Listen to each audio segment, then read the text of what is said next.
Halo, saya Desi Permatasari, Universitas Siber Asia dari kelas MJ602, Program Studi Manajemen PJJ S1. Pada video ini, saya akan mempresentasikan jawaban UAS mata kuliah Studi Kelayakan Bisnis dengan mengambil studi e-Fishery Startup Agritech Indonesia yang sempat menyandang status unicorn, namun kemudian terguncang oleh skandal manipulasi laporan keuangan.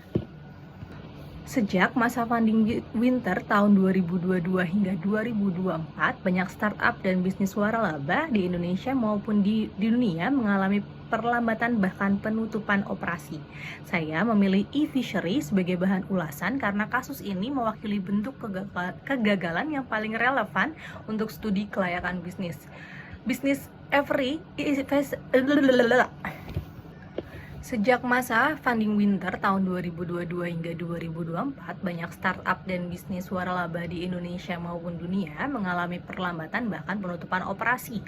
Saya memilih e-Fishery sebagai bahan ulasan karena kasus ini mewakili bentuk kegagalan yang paling relevan untuk studi kelayakan bisnis.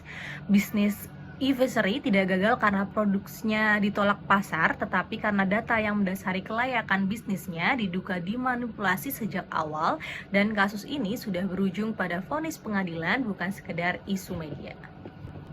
e-Fishery sendiri didirikan tahun 2013 di Bandung oleh Gibran Hufaizah dengan produk utama alat pemberi pakan ikan dan udang otomatis berbasis LOT. Model bisnisnya berkembang menjadi ekosistem yang lebih luas, mencakup data budidaya, pembiayaan, hingga akses pasar bagi petambak mitra. Pada tahun 2023, e-Fishery mencapai status unicorn dengan valuasi di atas 1 miliar dolar Amerika setelah menerima pendanaan seri D sekitar 200 juta dolar, menjadikannya salah satu startup agritech yang paling bernilai di Asia Tenggara. Diduga sejak 2018, e-Fishery mulai mempraktikkan dual reporting dan entitas fiktif untuk memperbesar angka pendanaan seri A. Pada 2023, perusahaan mencapai status unicorn.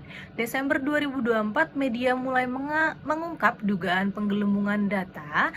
Januari 2025, hasil investigasi FTI Consulting mengonfirmasi manipulasi laba dan pendapatan disusul PHK 100 karyawan, lalu tambahan sekitar 300 karyawan di bulan Februari.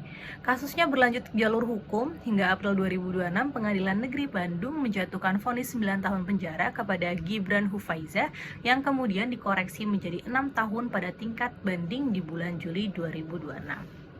Selanjutnya, saya akan mengulas kondisi e-Fishery dari 6 aspek studi kelayakan bisnis: aspek hukum, pasar dan pemasaran, teknik operasional, manajemen dan SDM, keuangan, serta ekonomi, sosial, dan lingkungan.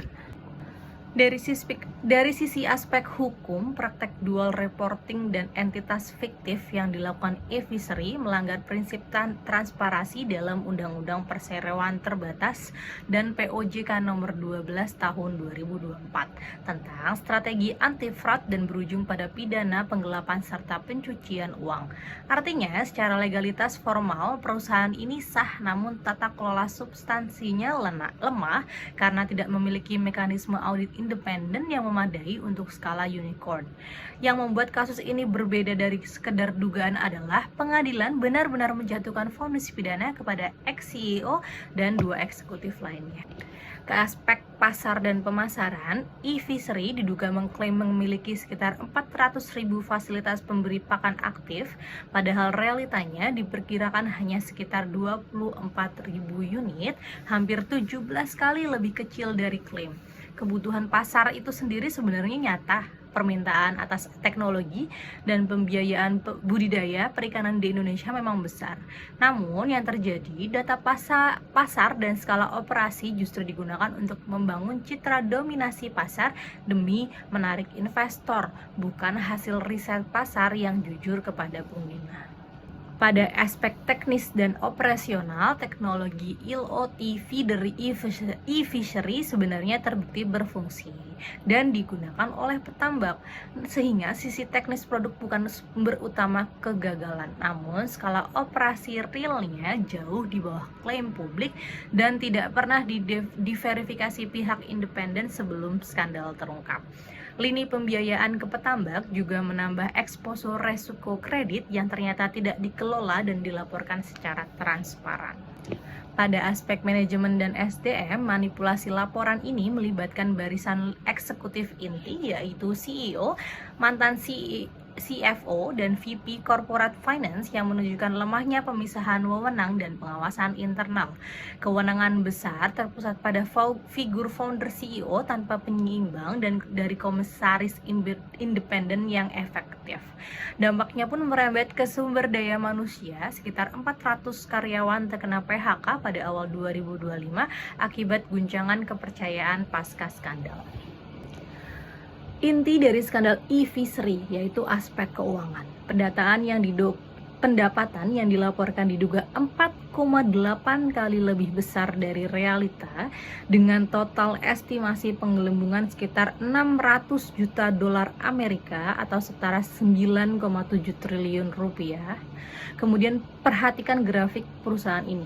Melaporkan laba 261 miliar kepada investor. Padahal kondisi real secara internal justru mengalami kerugian 578 miliar rupiah.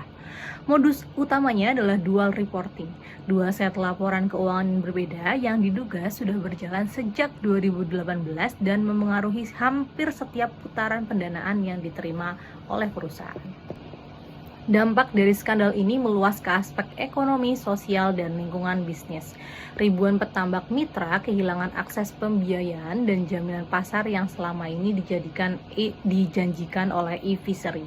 Sekitar 400 karyawan terkena PHK, investor global seperti SoftBank, 42X Fund, dan dana pensiun KWAP Malaysia yang menanamkan sekitar RRM 200 juta atau setara 875 miliar rupiah mengalami potensi kerugian besar.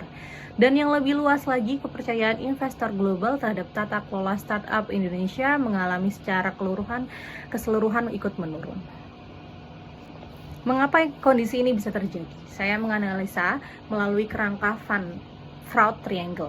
Pertama, tekanan yaitu tuntutan mempertahankan narasi pertumbuhan tinggi agar evaluasi tetap menarik di setiap putaran pendanaan.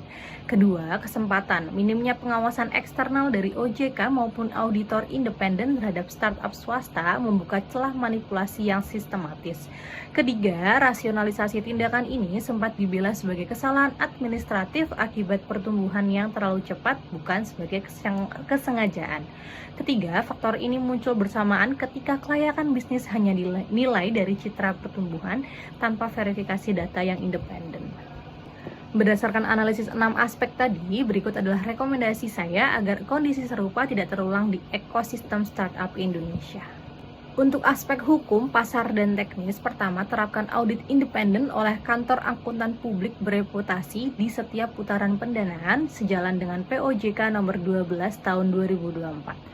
Kedua, klaim jumlah pengguna, mitra, dan pangsa pasar wajib diverifikasi lembaga independen sebelum digunakan dalam materi fundraising. Ketiga, investor dan komisaris perlu melakukan kunjungan serta audit unit economics langsung ke lapangan, tidak hanya mengandalkan laporan internal perusahaan. Untuk aspek manajemen, keuangan, dan sosial, pertama, perkuat peran komisaris independen, pisahkan fungsi CEO dan chairman, serta sediakan kanal whistleblower yang aman bagi karyawan. Kedua, terapkan satu sistem pelaporan keuangan yang sama untuk internal dan eksternal dengan kontrol internal berlapis dan audit eksternal berkala. Ketiga, siapkan skema transisi atau exit plan bagi petambak mitra agar mereka tidak kehilangan akses pembiayaan dan pasar apabila terjadi krisis pada platform. Sebagai kesimpulan, teknologi dan model bisnis e-Fishery pada dasarnya layak. Kegagalannya bukan pada aspek pasar atau teknis, melainkan pada integritas data dan tata kelola yang mendasari seluruh aspek studi kelayakan bisnis. Studi kelayakan bisnis bukan sekedar dokumen formalitas untuk menarik investor, melainkan alat verifikasi kebenaran data. Pertumbuhan yang dipaksakan tanpa fondasi, tata kelola yang kuat berisiko menjadi bom waktu, baik bagi perusahaan maupun investor, maupun mitra bisnis. Bagi kita sebagai mahasiswa, manajemen, dan calon pelaku bisnis, kasus ini menegaskan bahwa kejujuran dan transparansi adalah bagian tak terpisahkan dari kelayakan usaha itu sendiri. Berikut adalah sumber-sumber berita dan analisis yang saya pakai untuk presentasi. Demikian presentasi UAS Studi Kelayakan Bisnis saya mengenai kasus e-fishery. Selamat siang, wassalamualaikum warahmatullahi wabarakatuh.